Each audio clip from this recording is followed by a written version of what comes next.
Petrol diesel ధరల పెంపుదలకు వ్యతిరేకంగా CPM Kadapa నగర కమిటీ ఆధ్వర్యంలో వినూత్న నిరసన చేపట్టారు.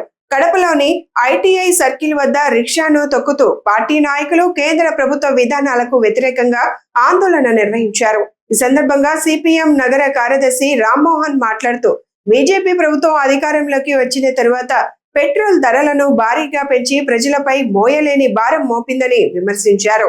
5 రాష్ట్రాల ఎన్నికలు పూర్తయ్యాకే చమురు ధరలు పెంచడం ప్రజలను మోసం చేయడమేనని ఆరోపించారు. కమర్షియల్ గ్యాస్ ధరల పెంపుతో చిన్న హోటళ్లు, టిఫిన్ సెంటర్లు తీవ్ర ఇబ్బందులు ఎదుర్కొంటున్నాయని, ప్రభుత్వ విధానాల వల్ల ఉపాధి అవకాశాలు దెబ్బతింటున్నాయని అన్నారు.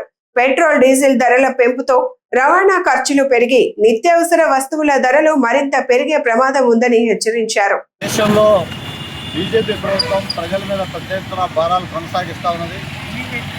మొదట గత 10 రోజుల నుంచి పెట్రోల్ డీజిల్ ధరలు రోజు రోజుకి విస్తృతంగా పెంచి ప్రజానీకం మీద తీవ్రమైనటువంటి భారాలు మోపుతా ఉన్నది. దేశ ఆర్థిక వ్యవస్థలో తీవ్ర ప్రభావం పడుతూ ఉంది. రవాణా రంగంతో పాటు నిత్యావసర వస్తువుల ధరలు, కూరగాయలు, పాలు, పండ్లు ఇలాంటి అనేక రంగాల మీద ఇంధన ధరల ప్రభావం కలుగుతూ ఉంది. సామాన్య మధ్యతరగతి ప్రజలు తమ ఆర్థిక వ్యవస్థ సంగ్రహించుకోలేక తీవ్రమైనటువంటి కష్టాలు పడుతూ ఉన్నారు. ఆదాయం బాగా తగ్గిపోతూ ఉంది. ధరలు విపరీతంగా పెరిగిపోతూ ఉన్నాయి. ఈ రెండింటి మధ్య మధ్యతరగతి ప్రజానికం, సామాన్య ప్రజానికం సరిగా తిండి తినడానికి కూడా ఇబ్బంది అయినటువంటి పరిస్థితి కనిపిస్తూ ఉంది.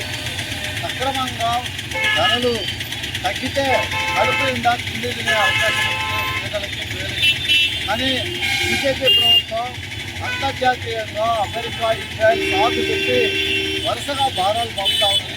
మేము ఒకటే అడుగుతున్నాం, అంతర్జాతీయంగా కూడాయిల ధరలు తగ్గినప్పుడు మన దేశంలో ఇంధన ధరలను ఎందుకు తగ్గించలేదని చెప్పి సిపిఎం పార్టీగా మేము అడుగుతా ఉన్నాం.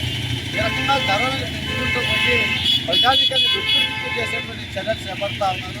ఇప్పటికైనా సరే కేంద్ర ప్రభుత్వం ధరని తగ్గించాలి, ప్రజల మీద భారాలు ఆపాలి. పక్షంలో ప్రజానికం పెద్ద ఎత్తున పోరాటాలు సిద్ధపడతారు.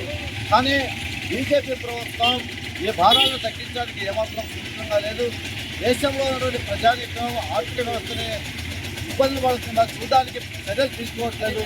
ప్రజానికమే ప్రభుత్వం మీద ఒత్తిడి వేసినట్టు పెంచేటువంటి పెట్రోల్ ధరలు తగ్గేంత వరకు పోరాటాల్లో ప్రజలు భాగస్వామ్యం కావాలని చెప్పి మేము విజ్ఞప్తి చేస్తా ఉన్నాం.